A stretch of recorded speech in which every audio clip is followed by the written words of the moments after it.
였습니다. 현재 시각 1시 5분입니다. KBS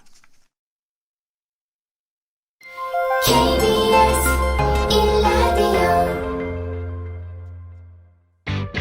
야, 왜? 점심시간에 뭐하냐? 자야지. 야, 그러지 말고 이거 한번 들어봐. 뭔데? 지금 당장 라디오를 켜봐. 나른한 오후 깨울 시사 토크쇼. 모두가 즐길 수 있고 함께하는 시간. 유쾌하고도 신나는 시사 토크쇼. 오태훈의 시사본부. 네, KBS 라디오 오태훈의 시사본부 2부 시작하겠습니다. 시사본부는 청취자 여러분들의 참여 기다리고 있습니다. 샵 9730 우물정 9730번으로 의견 보내주시면 방송 도중에 소개해드리고 반영토록 하겠습니다. 짧은 문자 50원, 긴 문자 100원의 정보 이용료, 어플리케이션 콩은 무료로 이용하실 수 있고 또 시사본부는 팟캐스트 또 KBS 홈페이지 등을 통해서 다시 들으실 수 있고요. 유튜브에서 KBS 1라디오 혹은 시사본부 이렇게 검색하시면 영상으로도 만나실 수 있고 댓글로 의견도 보내주실 수 있습니다. 매주 수요일 2부에는 전문성과 현장성이 살아있는 고품격 범죄 수사 토크를 지향하는 아는 경찰 시간이 있습니다. 배상훈 전 서울경찰청 범죄심리분석관 나오셨습니다. 어서 오세요. 안녕하세요. 네.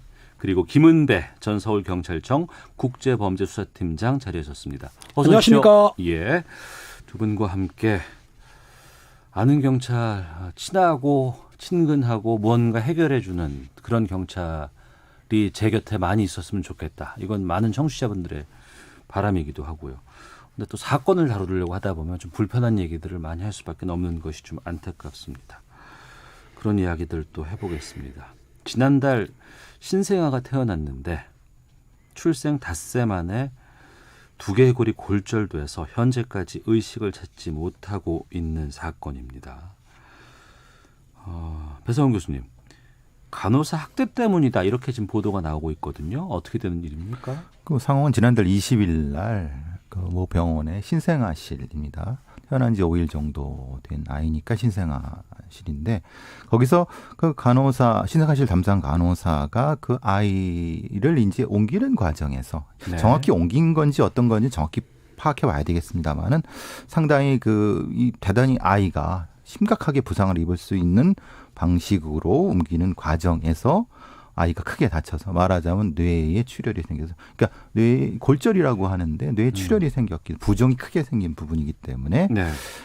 사건화가 된 건데 사건화가 된 게 벌써 20일 전이지 않습니까? 그러니까 그 당시에 병원에서는 그것을 일정 정도 부모한테 알리지 않고 네. 상급병원, 대학병원으로 후송해서 그 전체적인 내용에 대한 얘기를 하지 않고 치료하는 과정에서 이 상황이 드러난 겁니다. 네. 그래서 지금 이게 사건인지 사고인지 예. 그러니까 말하자면은 만약에 이게 일정 정도 고의가 있었다고 하면 살인이 될 수도 있는 거고 상해가 될 수도 있는 거고 네. 아니면 분명히 의료법상의 의료 사고는 맞는 것 같은데 그래서 이제 전체적으로 경찰에서 봤을 때 네. 이걸 어떻게 처리할까 하다가 아동학대로 일단은 입건한 상황입니다. 네. CCTV가 공개가 됐어요. 갓 태어난 신생아 사고인지 사건인지는 또 수사를 해봐야겠습니다만 그렇죠. 그 물리적인 충격이 좀 상당하지 않았을까 싶기도 하거든요. CCTV 영상을 보면. CCTV 영상을 보면은 그 간호사분이 예. 그 신생아 5일밖에 안 된 그 신생아를 그 바구니에 던지듯이 던져요. 아이고. 던지고 발도 한쪽에 들어 올릴 정도로 심하게 했단 말이에요. 예. 근데 이제 요거는 이제 알다시피 20일 날 무호흡증이 호흡을 못 하니까 대학병원으로 호송을 했어요. 병원에서 했는데 그러니까 가서 엑스레이하고 CT를 찍어 보니까는 두개골 골절이 되고 뇌출혈이 됐다. 근데 병원 측에서 뭐라고 했냐면 이거는 구급차가 움직이면서 흔들렸기 때문에 두개골이 골절됐다. 이게 말이 됩니까? 왜냐하면 어린아이 같은 경우는 배 교수님 알겠지만은 이게 연골이에요. 예, 때문에 예. 바닥에 떨어뜨리거나 아니면 딱딱한 물체에 부딪히지 않는 한 두개골이 골절될 일은 없는 거예요. 그러면 간호사분이 그 신생아에 수유하면서 혹시 자꾸 잡으면 거꾸로 잡았지 않습니까? 예. 떨어뜨릴 수도 있고 아니면 던지면서 딱딱한 데에 부딪혀가지고 골절이 된 것 같은데 그러니까 부모가 이제 문제가 삼은 거예요. 그래서 그렇다면은 진료 기록도 보고 CCTV를 보자 해서 CCTV를 확인해 보니까 한 2시간가량이 삭제된 게 있어요. 삭제가 됐다고요? CCTV를 전체를 준 게 아니고 예. 2시간 정도 삭제를 시켰어요, 병원에서. 어. 그래서 그거를 포렌식으로 살려서 확인해 보니까 예. 그 간호사가 그렇게 학대한 부분이 나왔기 때문에 어. 경찰에서는 원장은 의료법 위반을 입건을 하고 예. 그 간호사 같은 경우는 아동복지법 위반으로 입건한 상태인 거죠. 그러니까 어. 이제 그 의료 기록을 무단으로 삭제하면 안 됩니다. 의료법 23조에 네네. 그러니까 병원장이 당장히 책임이 있는 전자 기록에 관한 부분을 훼손하거나 이걸 뭐 다르게 잘못 편집한다거나 편집하는 이런 부분은 안 됩니다. 이게 예. 그 부분에 대한 걸 병원장이 어쨌든 은폐지 않습니까? 그런 부분에 대한 병원장이 입건. 네. 그리고 아까 말씀드린 것처럼 간호사는 그런 행위가 드러난 부분에 대한 책임을 경찰에서 물은 겁니다. 그렇죠. 그러면 그 CCTV가 삭제되거나 이제 훼손된 정황이 이제 발견되고 포렌식까지 했다고 하는데 네. 이 훼손하는 거는 이 간호사가 했다는 건 아닐 거 아니에요. 그럼 그 병원을 관리하는 병원장이 누굴 시켰는지 모르겠지만 책임은 병원장이 져야 되는 거죠. 관리 책임이 있으니까 예, 예, 당연히 예. 책임져야 되겠죠. 요즘에 그 우리가 새 생명이라고 하고 정말 축복 속에서 태어나고 얼마나 부모는 이 아이를 보기 위해서 애를 썼을까 싶은 생각이 드는데 우선은 지금 아이의 상황이 가장 걱정되거든요. 신생아가. 지금 상태는 뭐 어제까지 오늘 아침까지는 아직까지 의식이 없는 상태. 그러니까 부종은 좀 가라앉는 상태인데 네. 향후 결과를 지켜봐야 되는 상태에서 미중한 상태 정도로 듣고 있습니다. 근데 정확히 말씀드리자면 이제 대뇌나 소뇌, 중뇌에서 뇌손상을 입어가지고 동공반사도 안 되고 자기 호흡을 안 된다는 거예요. 호흡도 끼고 있는 거죠. 예. 단지 심장 박동만 뛰고 있다. 굉장히 유중한 상태입니다 지금. 산부인과 간호사는 정말 신생아를 다뤄야 되는 특수한 업무를 수행하는 분으로 저는 판단이 됩니다. 그리고 누구보다도 전문성이 있어야 된다고 보는데 이렇게 험하게 아이를 다룬다거나 신생아를 다룬다거나 관리를 할 수 있다는 것이 좀 놀랍기도 하거든요. 네, 그러니까 이제 제가 이제 서울대병원에서 일을 할 때 이런 신생아실 간호사들이랑 많이 이런 접촉을 해봤습니다. 예. 근데 사실 신생아실 간호사는 다른 간호사들이랑 질적으로 다릅니다. 왜냐하면은 의사 표현을 못하는 아이를 케어해야 되는 입장이기 때문에 아주 전문적이고 아주 심리적으로도 안정적인 상태에 있는 사람이어야지 됩니다. 예. 그리고 3교대 혹은 4교대를 근무할 때도 정확히 지켜줘야 되는 부분이거든요. 근데 지금 이 전문성이 있는 부분에도 불구하고 사실 이 간호사 부분이 그렇게 할 수 있었던 것은 한 부분에 대한 부분은 반드시 근무 체계라든가 이 사람의 시민 상태 이런 부분에 대해서는 분명히 체크가 필요한 부분이고요. 예. 다른 사건에서는 이런 조금 아이를 다루는 이런 사람들한테는 나타나는 약간의 증후군이 있습니다. 일종의 무생물 다루듯이 하는 것이 나타날 수 있거든요. 그게 무슨 뜻이죠? 그러니까 이제 말을 못하니까 마치 살아있지 않은 것처럼 상대를 대하는 겁니다. 그러면 안 되는데. 그러니까 제가 예. 심리적인 체크를 주기적으로 해야 된다는 게 그겁니다. 그것이 루틴하게 반복되다 보면 아이가 마치 무생물처럼 느껴지기 때문에 간혹가다 던지거나 이런 경우가 생기거든요. 그 부분을 방지하기 위해서 아주 치밀하고 한 심리적인 체크를 해야 되는 직종이 바로 이 신생아실 간호사입니다. 네.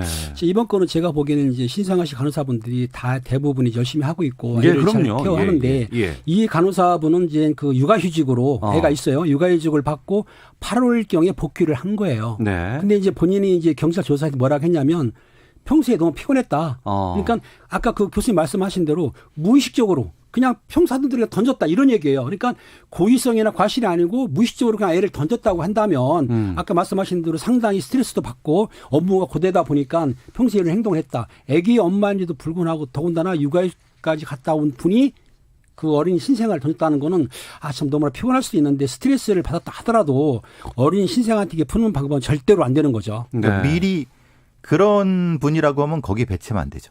그러니까요. 그렇죠. 그렇죠. 예. 스트레스를 받는다거나 아니면은 좀 판단이 좀 흔들릴 수 있다거나 이런 분들은 하시면 안 돼요. 심리적 그렇죠? 여건에 있는 사람이라고 하면 당연히 신생아실 간호사가 되면 안 되고 만약에 됐다 하더라도 미리 체크해 갖고 다른 쪽으로 전환 직종을 하거나 아니면 다른 뭐 병동 간호사들로 가면 되는 거니까요. 네. 근데 그 부분에 대한 것이 지금 이 병원에서 안 이루어졌다는 겁니다. 이분에는 반드시 짚고 넘어가야 된다는 거고요. 예. 이분이 또 임신 중에 있었다면서요? 예. 그래서 참 조금 어떻게 보면은 이게 좀 황당하기도 하고. 그렇죠. 그러니까 본인이 아이를 태중 가지고 계신 분인데 예, 예. 그렇다는 게 참 이해가 잘 안 되는 부분이어갖고 어. 뭐라고 설명해야 될지 참 애매한 부분입니다.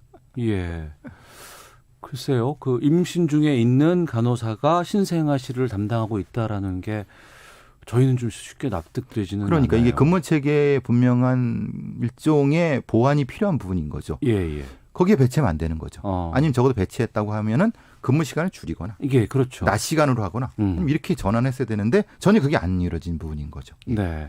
그러면 이제 신생아실 관리라든가 또 여러 가지 근무 체계라든가 이런 것에 대한 점검이라든가 이런 조사 같은 것들이 좀 필요한 시점이 아닌가 싶기도 하거든요. 왜냐면은 부모들께서 많이 좀 걱정하시고 내 아이를 맘 놓고 맡길 수 있을까라는 고민도 있는 것이 사실이기 때문에.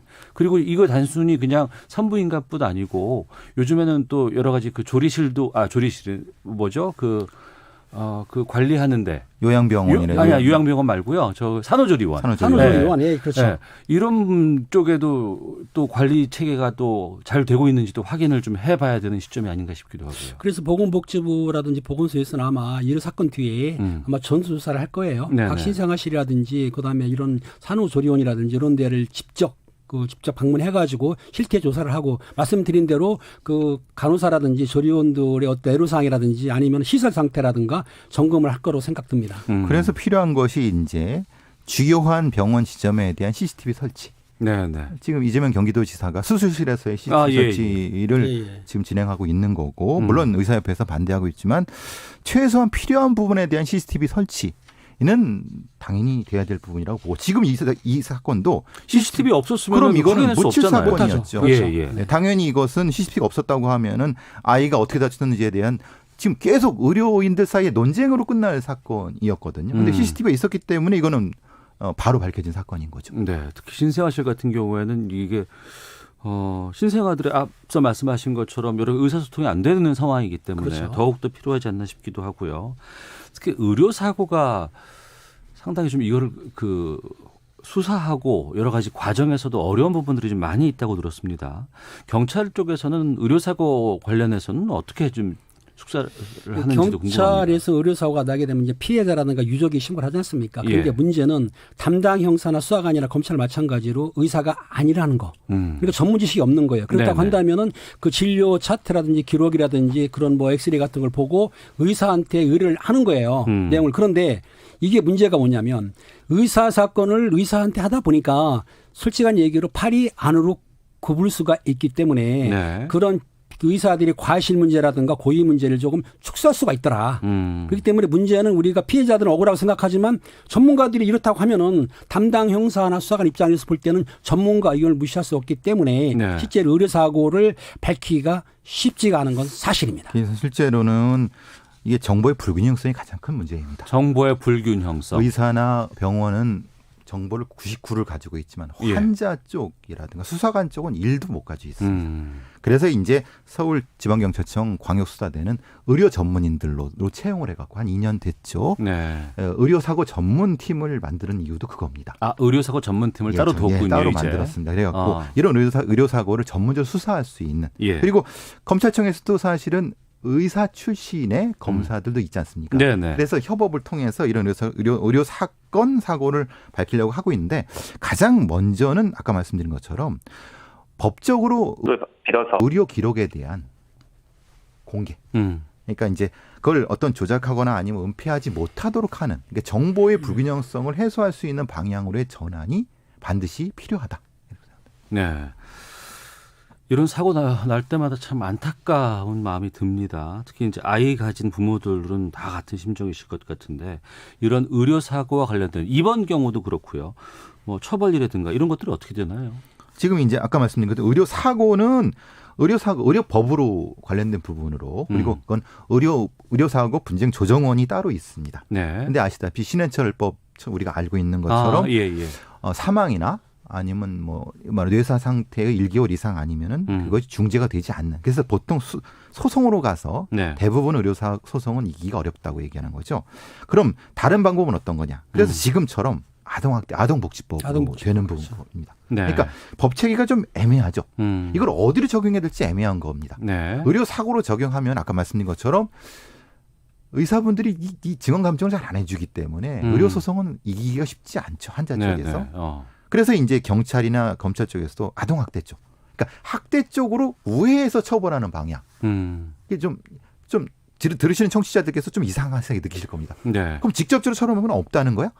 지금 우리는 없는 거죠. 쉽게 말하면. 지금 아동복지법으로 그 간호사에 대해서 경찰에서는 조사를 한 다음에 예. 어느 정도 실수나 고의성이 있다 봐가지고 영장을 신청을 했는데 예. 법원에서는 영장을 기각했는데 예. 기각 이유가 이겁니다. 증거 인멸 우려가 없다. 증거가 있다. 그리고 도주 우려가 없다. 예. 법원이 법관이 영장을 말하면 구속을 못 시키는 거예요. 그러니까 경찰에서 수사한다 하더라도 실질적으로 우리는 위험성으로 보지만 그걸 다루는 서류를 보는 법관 입장에서 볼 때는 증거인멸 없네. 도주율이 없네 하면 기각해요. 네. 그 지금 불구속 수사를 하는 중이거든요. 예. 근데 문제는 그걸 자료를 은폐하는 그 의사는 또 딴 데 가서 의료행위를 할 수 있지 않습니까? 그렇죠. 그 병원은 이미 다 폐업 신고했다면서요. 했고 딴 데 가서 또 개업하면 예, 되는 8일날 거니까. 폐업 신고를 했습니다. 일단은. 예. 지금 되게 이상한 상황이죠. 예. 1074님께서 저도 의료인입니다. 대부분의 경우 임신을 하면 밤근무 시키지 않습니다. 병원 측에도 책임을 물어야 합니다. 9027님, 아동학대 사건 정말 화가 납니다. 비슷한 사건이 계속 일어나는데 처벌이 약해서 반복되는 것 같습니다. 강력한 처벌이 필요합니다라는 의견도 주셨습니다. 지금 이 신생아 아버지가 올린 국민청원 글이 있고 여기에 12만여 명이 지금 서명하셨다고 합니다. 사건 좀 철저한 진상규명이라든가 관련자 처벌 지금 많은 분들께서 지금 지적해주고 계시는데 이게 꼭 좀 필요할 것 같은데 이런 사건이 발생을 하면 당시로서는 언론에서 집중을 하고 나지만 그 이후에 재판 과정이라든가 이런 부분들이 그때는 또 관심이 또 멀어져 버리니까. 이게 제도화가 안 되기 때문에 예. 그건 정치인들이라든가 고위 관료분들이 해 주셔야 되는데 네. 지금 그게 안 되는 거지 않습니까? 제가 보기에는 아무튼 간에 보건복지부라든가 보건소에서 관리 감독을 철저하게 하는 수밖에 없고 시민단체에서도 감시를 하고 네. 부모들도 지금 그 신생아실 가게 되면은 CCTV도 있지만은 유리창이 넓게 돼 있어요. 네. 그러니까 환하게 보일 수 있게 이런 제도를 한다 하더라도 실제적으로 운영하는 사람들, 간호사분이나 의사분들이 의식이 바뀌지 않으면 똑같은 사고가 날 수가 있으니까 예. 의식이 바뀌어야 된다라고 말하고 싶습니다. 그러니까 이 사건 오늘 아능경찰에서 처음으로 좀 다뤄봤습니다만 이 신생아실 관련된 뭐 CCTV라든가 아니면은 또 산후조리원 이런 쪽에도 좀 CCTV 보급 또 여러 가지 근무 형태에 대한 전수조사들 이런 것들 필요할 것 같고 또 여기에 따르는 재반 규칙들 규범들 이런 것들이 좀 법적으로 좀 정리가 돼야 되지 않을까라는 생각이 좀 들었습니다. 배상훈 전 서울경찰청 범죄심리분석관, 김은배 전 서울경찰청 국제범죄수사팀장과 함께 아는 경찰 다음 주제로 좀 넘어가 볼까 하는데요. 헤드라인 뉴스 듣고 또 기상청 갔다가 계속해서 말씀 이어가도록 하겠습니다. 홍남기 경제부총리가 고용시장의 뚜렷한 회복세가 10월 고용 동향에 그대로 반영됐다며 다만 제조업 40대의 고용 부진은 아쉽다고 밝혔습니다.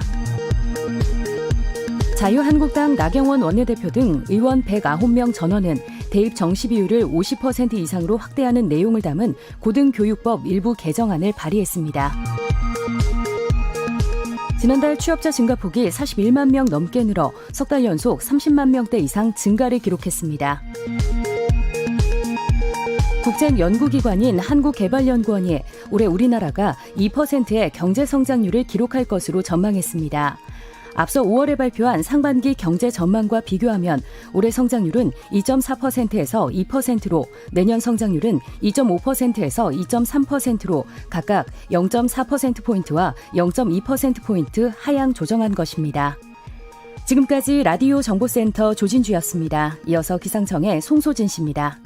미세먼지와 날씨 정보입니다. 지금 곳곳에서 먼지 농도가 보통과 나쁨 단계를 오르내리고 있는데요. 차츰 전국에 비가 내리면서 미세먼지가 씻겨 내려가 공기는 다시 깨끗해지겠습니다. 다만 어제 황사가 발원해 날아오고 있어서 오늘 밤부터 내일 새벽 사이에 미세먼지 농도가 높아질 가능성이 있어 주의를 하셔야겠습니다.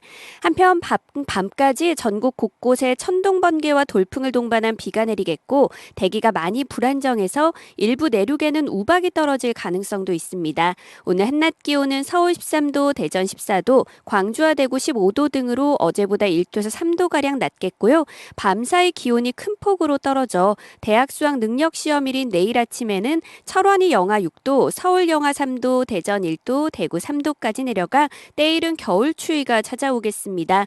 때문에 지금 서울, 경기와 강원 일부 지역에는 한파주의보도 발표됐으니까요. 수험생들은 추위에 대비를 잘 하셔야겠습니다. 현재 서울의 기온은 10.9도입니다. 미세먼지와 날씨 정보였습니다. 이어서 이 시각 교통 상황을 KBS 교통정보센터 박소영 씨가 전해드립니다. 빗길에 사고가 자주 발생하고 있어서 주의하셔야겠는데요. 경부고속도로 서울 쪽으로 기흥 부근에서 사고가 있었습니다. 5차로에서 이 처리 작업을 하고 있어서 일대 지나기가 어렵고요. 서울 외곽고속도로 일산에서 판교 쪽으로 서운 분기점 부근에서도 사고가 있었는데요. 이 처리 작업은 끝났지만 정체가 여전합니다. 반대 방향으로도 송내 부근에서 있었던 사고로 소래터널부터 정체가 되고 있고요. 판교에서 구리 쪽으로 상일 부근에서는 지금 4차로를 막고 작업을 하고 있는데요. 여파로 하남부터 5km 구간 정체가 심합니다. 그 밖에 서해안고속도로 목포 쪽으로 팔곡 분기점 부근에서 있었던 사고로 순산터널부터 정체가 되고 있고요. 양방향 금천 일대에 교통량이 많습니다. 서부간선도로 안양 쪽으로 이동하기가 어려운데요. 성산에서 금천까지 50분 정도 걸리고 있습니다. KBS 교통정보센터였습니다.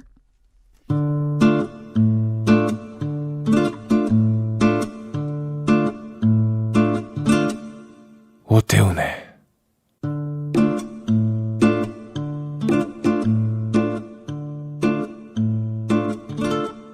시사본부. 네, 아는 경찰 김은배 전 서울경찰청 국제범죄수사팀장, 배상훈 전 서울경찰청 국제심리분석관과 함께하고 있습니다. 다음 또 사건으로 가보겠습니다. 60년간 동고동락하면서 동업을 한 두 사람이 있는데 한 사람이 사망을 하면서 이 관계가 틀어졌습니다. 인터넷에서 상당히 많은 화제를 낳았던 사건이었는데 어떤 사건인지 김은배 팀장님께서 좀 말씀해 주시죠. 그렇습니다. 김 씨와 그 동업자, 네. 지금 사망한 분인데요. 그분이 1950년대부터 둘이서 동업을 한 거예요. 네. 동업 여러 사업이 있는데 특히 암달러라고 아시죠? 불법 한정 같은 걸 해가지고 돈을 모은 분들이에요. 그래가지고 이제 암달러 참 오랜만에 예전- 들어보네요. 예전에 이게 예전 얘기인데 이게. 남대문 시장에 암달러 예, 예, 예, 예. 그래서 돈을 모아는 2016년에 예. 그 동업자가 폐암에 걸려가지고 입원하게 됩니다. 3월달에 입원했는데 예. 5월달에 사망을 했어요. 예. 근데 3월부터 5월 사이에 그 김 씨가 동업자에 있는 은행 계좌에서 35차례에 걸쳐서 13억 3천만 원을 빼내가지고 네. 그걸 소비를 한 거예요. 그 이유는 어떻게 됐냐면 관리를 맡긴 건 맞아요. 예. 그렇지만 명의는 그 동업자 사망하신 분 건데도 불구하고 본인이 그 돈을 13억 3천만 원을 찾아가지고 개인 소비로 사용을 했기 때문에 네. 횡령으로 고소가 된 사건입니다. 예. 아마도 평소에도 그렇게 이 일부를 이렇게 그 인출을 했었나 봐요. 그러니까 이게 가능한 거지. 네네. 예, 그러니까 그런 정도의 둘 관계는 오랫동안 이런 동업 혹은 같이 지내면서의 그런 관계였을 가능성이 지금 얘기가 되고 있는 거죠. 그러니까 동업을 하는 입장에서 뭐 여러 가지 수입이라든가 재산을 둘이 같이 관리를 했을 수도 있을 것 같다는 생각이 듭니다. 그렇죠. 오랫동안 60여 년이면 거의 뭐 부부보다도 더 오랫동안 그렇죠. 예. 같이. 그런 거죠. 한국 전쟁 이후부터 계속 그렇게 된 거죠. 그렇죠. 상당히 오래된 거죠. 근데 횡령범죄로 법정에 서게 됐는데 억울하다고 주장했다면서요. 그러니까 본인은 그런 얘기를 하신 거죠. 우리는 이제 수익 부분에 대해서는 나눴지만은 네. 어쨌든 저 부분의 돈이 그러니까 저 돌아가신 분만의 것은 아니라는 거 주장하는 거죠. 말하자면은 그러니까 그 부분에서는 뭐 명의를 그냥 일종의 명의 신탁 같은 것도 말씀을 하시고 그런 네. 얘기를 하십니다. 말하자면은 저 돈은 사실은 자기 돈인데 명의만 이렇게 한 거다. 왜냐하면 세금이나 예. 이런 것 때문에 그렇게 이름만 빌렸다. 이렇게 주장하면서 예. 그러니까 결국은 자기 돈이라는 거죠. 어. 일부는 다는 아니라 하더라도. 그러니까 지금 동업자라고 얘기를 하는데 이분들이 그 뭐 부부도 아닌 거죠? 같은 여자분인데요. 여성 두 분입니다. 여성 두 분인데. 여성 두 분이세요? 김 씨가 하는 말은 이겁니다. 쉽게 얘기해서 그 같이 돈을 벌었지만 중간에 그 사망하신 분이든 일을 안 하고 집에만 있었다. 그러니까 네. 돈을 벌었는데 그 암달러산 같은 경우는 그 경제 활동을 하지만은 세금 탈루가 있지 않습니까? 네. 그러니까 사망하신 분이 계좌 이름을 빌려가지고 그 계좌로 돈을 입금시키고 그 돈을 썼는데 결과적으로는 이름만 빌려준 거기 때문에 내 돈이다. 네. 내 돈을 내가 쓴 건데 왜 내가 횡령죄로 처벌받느냐 이렇게 반론을 핀 거죠. 그렇죠. 조금 상황이 좀 애매하게 생각하시는 분도 있으실 겁니다. 동거하는 여자 두 분이라고 하는 게 이게 무슨 말이냐. 처음에 인터넷은 이제 논란이 좀 있었던 거죠. 네. 근데 실제로 가능한 겁니다. 그러니까 이제 굉장히 친자매처럼 그렇죠. 언니 동생 하면서 같은 친구처럼 집에서 사는 살면서 거죠. 네네. 살고 지내면서 또 이제 어떤 업을 공유하고 예. 또 자기 가족은 따로 있는 뭐 이런 상태이면서 수익도 공유하면서 또 지출도 이제 같이 하는 이런 상황이었던 것 같습니다. 그러니까 예전에는 좀 이런 그 소득에 대해서 딱 잘라서 누구 것 이렇게 뭐 하는 것도 좀 이렇게 우리 정서에는 맞지 않았다. 예전에는 뭐 이렇게 할 수도 있는데 지금 재판부에서는 이걸 누구 소유라고 돈을 판단을 한 거예요? 명백히 그거는 돌아가신 분 소유라고 한 거죠.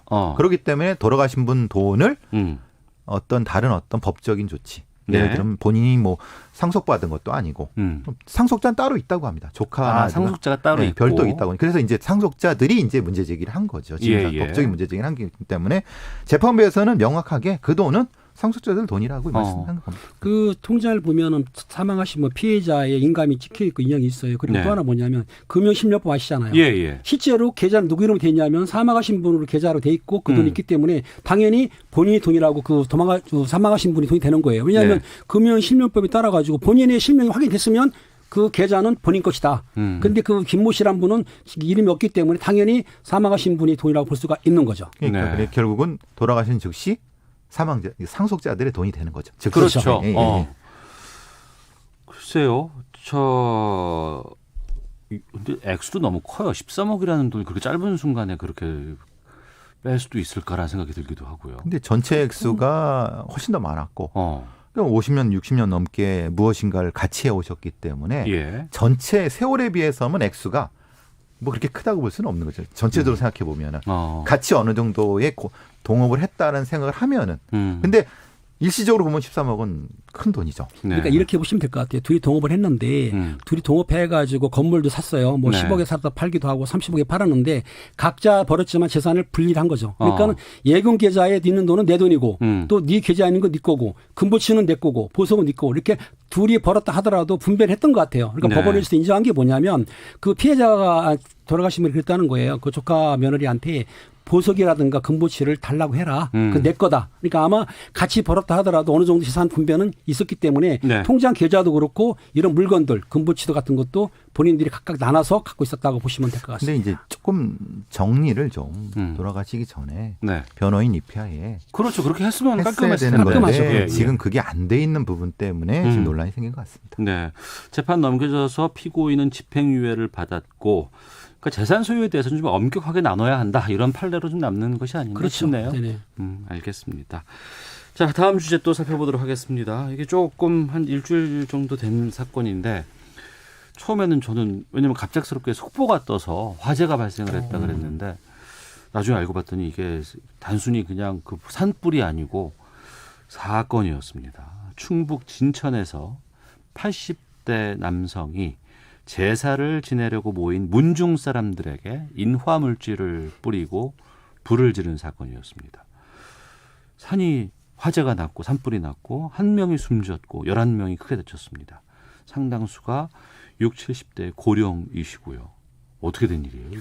11월 7일 날 오전 그 10시 40분경에 그 진천에 있는 초정면 선산입니다. 시제를 지내고 있는데 그러니까 시제를 지내면은 중종 사람 다 올 거 아닙니까? 그런데 80대 그 A 씨가 인화물질을 뿌리고 불을 붙여버렸어요. 그러니까 한 명이 사망하고 10명 정도가 이제 중경상을 입었기 때문에 신고가 들어가서 경찰하고 소방차가 와가지고 불은 진압이 됐어요. 근데 이제 한 명이 사망하고 10명 정도가 중화상을 입었고 본인도 이제 겁이 나니까 음독을 했어요. 그런데 그분은 이제 아직 생명 지장이 없는 상태인 거죠. 이게 이제 문중 시제를 지내는 과정입니다. 시제를 지내는 과정이고 산에 있기 때문에 지금 바짝 말랐지 않습니까? 그렇죠. 풀들이. 휘발유를 뿌리게 되면 금방 붙습니다. 뭐 한 몇십 초 사이에 큰 불이 나기 때문에 또 이게 또 고령의 분들이기 때문에 피하지도 못하고 바로 이렇게 상당히 심각하게 한 명이 돌아가시고 그러면 12명이 이렇게 되신 부분은 그러니까 이 화재 자체가 굉장히 위험한 분이죠. 산에 불이 난 상태에서 도망도 못 가고 거기서 변을 당하신 것들이죠. 그러니까 이나물질을 뿌린 분이 80대니까 이분은 좀 어르신인 것 같고 더 어르신인 것 같고. 한 세대가 위라고 생각하시면 그렇죠. 되는 거죠. 그렇죠. 그리고 이제 피해를 입은 상당수가 60, 70대 분이신데. 근데 지금 이 80대 분이 여기서 지금 처음에 이렇게 이런 지금 불을 지른 것이 아니라 그 이전에도 이런 문제 때문에 다툼이 있었다고 합니다. 아, 그래요? 그리고 그래갖고 이제 그거 문제, 법적 문제 때문에 이 30대 분이 구치소인가 교도소인가의 법적 처벌을 갖고 나온 며칠 안 되는 때 또 여기 찾아가서 이렇게 하신 거라고 합니다. 그러니까 이전에도 아마 이 문중 분들하고 이런 문제 가지고 지속적으로 다툼이 있었던 것은 정황상 밝혀진 바입니다. 네. 그럼 재산 갈등 때문인가요? 그렇습니다. 이 그 불을 낸 그 예시란 분이 사실은 그 이 선산에 그 감사하다고 종종 이혼을 했어요. 근데 그걸 재산을 관리하다 봤는데 땅이 팔리게 돼서 1만 평방 정도가 팔리게 되는데 2억 한 5천만 원 정도의 돈을 받게 돼 있는데 그 네. 잔금을 자기 통장으로 받은 거예요. 그래가지고 1억 2천만 원 정도를 썼다는 거예요. 예. 그러면 당연히 그 종정에서는 왜 중정 선산을 너가 써? 그래가지고 횡령으로 고소를 하니까 네네. 한 8개월 정도를 살고 나오니까 거기에는 원한이 쌓였던 거죠. 그렇죠. 너희가 나를 이렇게 고생했는데 감히 고소를 해가지고 날 살게 해? 용서 못해. 이런 분노가 있었던 거죠. 실형을 살다 나오시고 그 며칠 뒤에 이 사건이 벌어진 겁니다. 그러니까 전체적으로 우리가 문중의 선산이라고 하는 건 이 혈족들의 공동 재산인데 그렇죠. 문제는 네. 식민지 시대 이후에 이것을 이제 흔히 말하는 장손, 종손의 그 단독 명의로 해갖고 아니면 문중에 누구의 총무 명의로 해갖고 빼돌려 먹기도 하고 네, 이것 때문에 네. 팔아먹기도 하고 노름도 하고 별 일이 많았거든요. 그렇기 때문에 실제로 그 뒤에 이제 대법원에서 판결이 나면서 네. 전체적인 문중 전체 재산으로 이 법적인 정리가 이미 돼 있지만은 실제로 법적인 정리가 돼 있다 하더라도 개개의 문중은 또 그렇게 정리하는 거 시간이 걸리는 겁니다. 그렇죠. 또 그거는 그 각 지역마다 또 각 여러 가지 그 관습이 상황들마다 판단 기준도 다르고 관습도 다르고 하기 때문에 이게 법적으로 딱 잘라서 재단하기도 좀 쉽지 않은 상황이 있기도 하고요. 그러니까 본인이 총무를 하다가 그걸 재산을 좀 불렸어요. 불린 재산 누구 겁니까? 이렇게 주장할 수 있는 겁니다. 네. 문중 재산이 원래 산 하나였었는데 내가 그걸 잘 관리해 갖고 산 한 개 반을 더 만들었는데 나머지 날 줘야 되는지 않고 하지만 문중은 또 그러지 않는 거죠. 원래 여기서부터 있었기 때문에 너의 건 없다. 이래서 대단히 많은 싸움들이 이런 데 존재해요. 그렇습니다. 선산이 문제 저희도 이제 싸움이 있었는데 그 선산 땅 갖고 있는데 그게 괜찮았는데 직접적인 경험이 있으시죠. 개발이 되니까 땅값이 올라버린 거예요. 이게 땅값이 다 올라서 문제예요, 그래요. 이게 개발되고 보니까. 오르면은 액수가 네. 커지면은 예. 등록된 사람들이 우선이거든요. 그러면 왜 너네만 갔느냐? 그래가지고 싸움이 되는 수가 상당히 많고 알다시피 그걸로 살인사건 나지 않습니까? 예. 돈이 관계되면 그래서 선산 땅을 지켜야 되는데 가격이 올라면 팔더라. 매도 과정에서 문제가 생겨서 재산 문제 때문에 많은 사건이 발생합니다. 그래서 애초에 요즘 같은 경우는 이런 문중에 땅이 있으면 애초에 다 팔아갖고 다 나누는 게 처음부터 아예 성향. 그러니까 최근에 갑자기 땅이 오르면은 분명히 이제 시제나 이렇게 생길 때 싸움이 나니까 네. 미연에 방지하기 위해서 애초에 이렇게 나누는 경우도 지금 많이 생기고 있습니다. 네. 명절 때 아니면 제사 때 같이 모이다 보면 이게 또 가족 간에 모여서 그렇죠. 오랜만에 만나서 좋은 얘기를 해야 되는데 결코 좋게 헤어지지 않는 경우가 왕왕 있습니다. 대부분이 이제 여러 가지 재산 문제, 분배 문제라든가 뭐 이런 거. 그 문제가 가장 크죠. 아니면 뭐 제사를 누가 모시느냐 뭐 이런 부분들 때문에 갈등들이 상당히 좀 많이 있는 것 같은데 이게 또 앞서 말씀하신 것처럼 각 상황에 따른 관습적인 측면들 때문에 명쾌하게 정리가 되지 않는 부분들이 있어서 이런 거 어떻게 해야 될까 상당히 다들 고민이 되는 것 같아요. 근데 어쨌든 뭐 이 문중이나 중중이라는 것은 시대상의 변화에 따라서 이제 새로운 시대에 맞춰서 네. 재산의 기준이 이런 것도 바뀌어야 되는 거고 그럼 예. 어르신들과 새로운 세대들이 충분한 대화를 통해서 해결해야지. 이게 뭐 법적으로 딱 한다고 해서 되겠습니까? 법적으로 하려다가 지금 이 문제 된 거 아닙니까? 근데 이게 대화가 잘 안 되더라고요. 안 풀리더라고요. 그게 얘기를 재산 하면 문제는 할수록 쉽지가 않거든요. 이거 어떻게 해야 이게 바람직하게 될까요? 이게 또 어떤 그 교본 같은 게 좀 있었으면 또 이런 경우엔 이렇게 한다는 이런 것들이 좀 이렇게 나와야 되지 않을까 싶기도 한데 김은배 팀장님께서 그런 고민들이 좀 있으셨던 것 같아요. 그러니까요. 그게 문제가 분배 과정에서 거기에 어. 이제 공헌한 거죠. 어디까지? 그러니까는 알다시피 시제라는 게 5대 조 이상을 못 쉬지 않습니까? 네. 못 쉬는데 그 밑에 계열이 많아요. 그런데 족보에 들어있는 사람이 있고 또 안 들어있는 사람도 있어요. 아이고. 여자는 또 안 넣지 않습니까? 이런 문제를 해가지고 나는 족보에 없다고 안 주냐. 이렇게 되면 또 문제가 되거든요. 예. 우리 조상인데 이 재산 문제는 좀 명확하게 해야 되는데 실제 아까 교수님 말씀하신 대로 명확하게 가르기가 정말 어렵거든요. 저는 족보는 안 믿습니다. 아, 그렇습니까? 왜냐하면 우리나라 족보의 반 이상은 산 게 많거든요. 그렇습니까? 저희 집도 그런 것 같습니다. 알겠습니다. 자, 오늘 안 듣는 경찰 여기서 좀 마치도록 하겠습니다. 배상훈 전 서울경찰청 범죄심리분석관, 김은배 전 서울경찰청 국제범죄수사팀장 두 분과 함께 했습니다. 자, 두 분 오늘 여러 가지 말씀 잘 들었습니다. 고맙습니다. 감사합니다. 감사합니다.